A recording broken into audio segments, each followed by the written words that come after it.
Guys, আসসালামু আলাইকুম। Welcome back to my channel. কেমন আছো তোমরা সবাই? আশা করি ভালো আছো। আল্লাহর রহমতে আমি অনেক ভালো আছি। তো গাইস, তোমাদের মাঝে চলে আসলাম একটি রেসিপি নিয়ে। তো আজকে যে রেসিপিটা দেখাবো সেটা হচ্ছে, এখানে ময়দা দেখতে পাচ্ছ।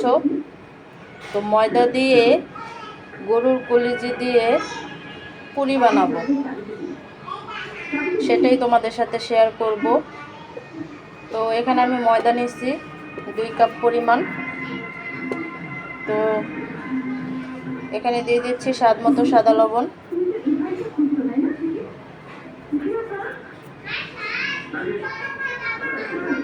এখানে দিয়ে দিচ্ছি সামান্য একটু কর্নফ্লাওয়ার,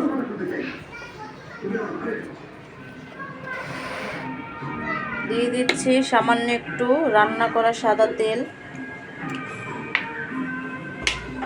তো ভালোভাবে ময়দাটার সাথে মিক্স করব, যাতে তেলটা ভালোভাবে ময়দার সাথে মিক্স হয়ে যায়।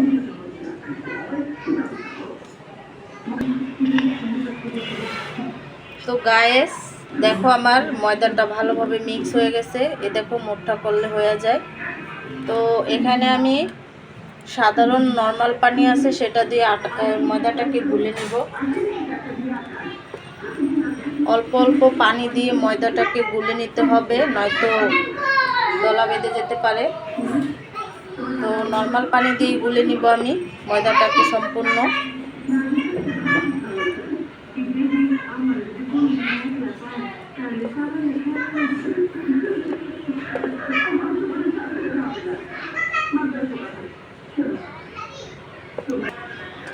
তো গাইস, খামিরটা হয়ে গেছে আমার, দেখতেই পাচ্ছ। তো এখানে আমি সামান্য তেল দিয়ে এটাকে 5 মিনিটের জন্য রেস্টে রাখবো, যাতে খামিরটা একটু ভালোভাবে হয়। তো এটাকে আমি 5 মিনিটের জন্য রেস্টে রেখে দেব। তো গাইস, এখানে আমি কলিজা পুরি বানানোর জন্য আলু নিছি। তো আলুটাকে আমি ভালোভাবে মিক্স করে নিচ্ছি। তো এখানে দিয়ে দিছি শুকনা মরিচ। তো শুকনা মরিচটাকে এখন আমি ভেঙে নেব ভালোভাবে। তো এখানে দিয়ে দিচ্ছি পেঁয়াজ, ধনিয়া পাতা কুচি,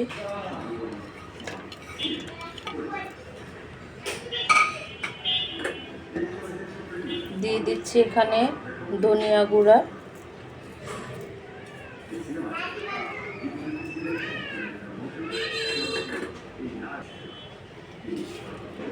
দিয়ে দিচ্ছি জিরের গুঁড়া। তো সবগুলোকে ভালো করে মতে নেব। তো গায়ে সব মশলাগুলো আমার একসাথে মিক্স করা হয়ে গেছে।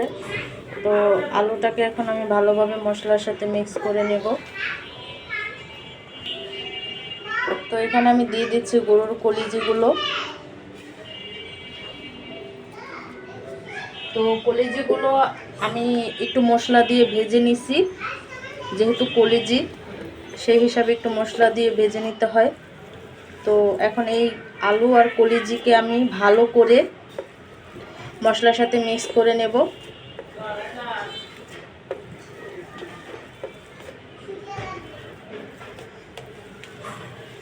গাইস, তোমরা এটা বাসায় ট্রাই করে দেখবে।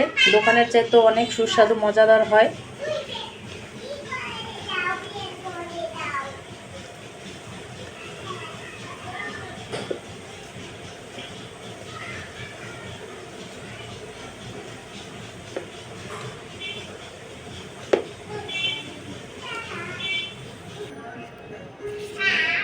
তো গাইস, এখানে আমি গোলমরিচের ফাঁকিটা মিক্স করছি।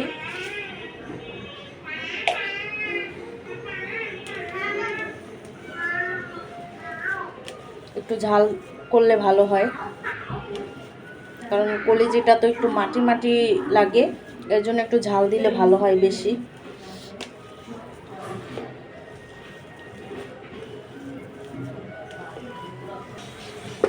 তো গাইস, আমার ডোটা এখন রেডি হয়ে গেছে। এটাকে এখন আমি ভালো করে একটু মতে নেব।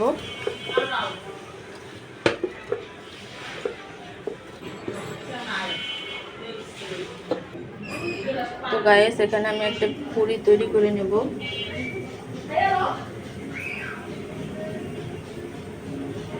তো এখানে আমি পুরটা দিয়ে দিছি।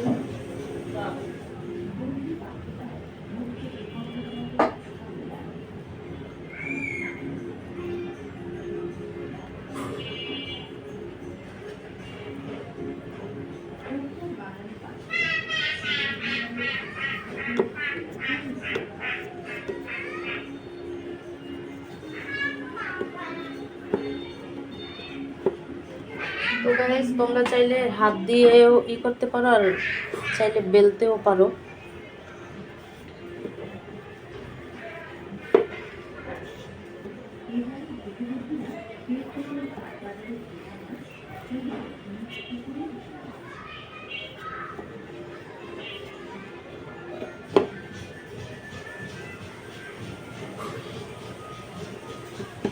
তো একটা পুরি আমার হয়ে গেছে। এভাবেই আমি সব কটা পুরি তৈরি করে নেব। তো গাইস, সবগুলো পুরি আমার তৈরি হয়ে গেছে। তো এইগুলোকে এখন আমি ভালোভাবে ভেজে নেব। তো দেখতে থাকো। তো গাইস, এখানে আমি তেল গরম বসাইছি, তেলটা গরম হয়ে গেছে। তো এখানে আমি একটি পুরি দিয়ে দিচ্ছি।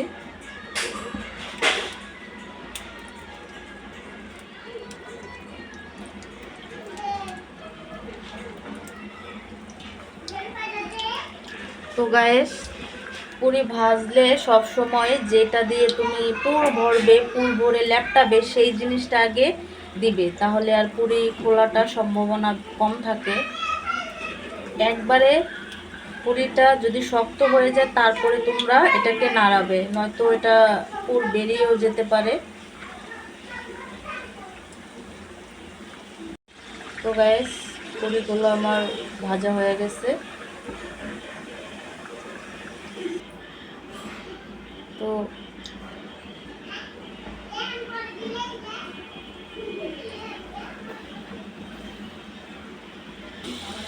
তো গাইস, পুরিগুলো দেখতেই পাচ্ছ কত সুন্দর মচমচা লাল লাল হয়েছে পুরিগুলো। তো এইভাবেই তোমরা বাসায় ট্রাই করবে গাইস। দেখতেই পাচ্ছ পুরিগুলো। তো গাইস, তৈরি হয়ে গেল আমার ঝাল ঝাল কলিজা পুরি, গরুর কলিজা পুরি। সাথে আছে চাটনি। তো এই চাটনিটা আমার বাবা ঘরেই তৈরি করছে, তেঁতুলের চাটনি। বাহিরের চাটনির চেয়ে তো সুস্বাদু চাটনি। এটা দিয়ে যদি এই ঝাল ঝাল গরম গরম পুরি খাওয়া যায় তো কতটা টেস্ট হতে পারে গাইস। তো দেখতেই পাচ্ছ আমাদের কলিজা পুরি, সাথে আছে টক টক চাটনি, আর এটা হলো ঝাল পুরি। তো গাইস, দেখতেই পাচ্ছ। আর এটা আমার বাবা তৈরি করছে। তোমরা যদি এই চাটনিটা কিভাবে তৈরি করছে সেটা যদি জানতে চাও তাহলে আমাকে কমেন্ট করে অবশ্যই জানাবে, তাহলে আমি তোমাদেরকে জানিয়ে দেব যে তেঁতুলের চাটনিটা কিভাবে তৈরি করছে। আর আমরা এটা ঘরেই তৈরি করছি, ভাজা পুরি দিয়ে খাওয়ার জন্য অনেকই মজা লাগে। তো গাইস, আজকের ভিডিওটি তোমাদের কেমন লাগছে? যদি ভালো লেগে থাকে তাহলে দেখা শেষে অবশ্যই একটি সাবস্ক্রাইব করবে, তাহলে আরও কোনো রেসিপি নিয়ে আসবো তোমাদের মাঝে। আর পাশে থাকা বেল আইকনটি তোমরা বাজিয়ে দিবে, তাহলে নতুন কোনো ভিডিও ছাড়ার সাথে সাথেই তোমাদের কাছে নোটিফিকেশন চলে যাবে। তো আরেকটি রেসিপি নিয়ে তোমাদের মাঝে চলে আসব। আজকে এই পর্যন্তই। আল্লাহ হাফেজ।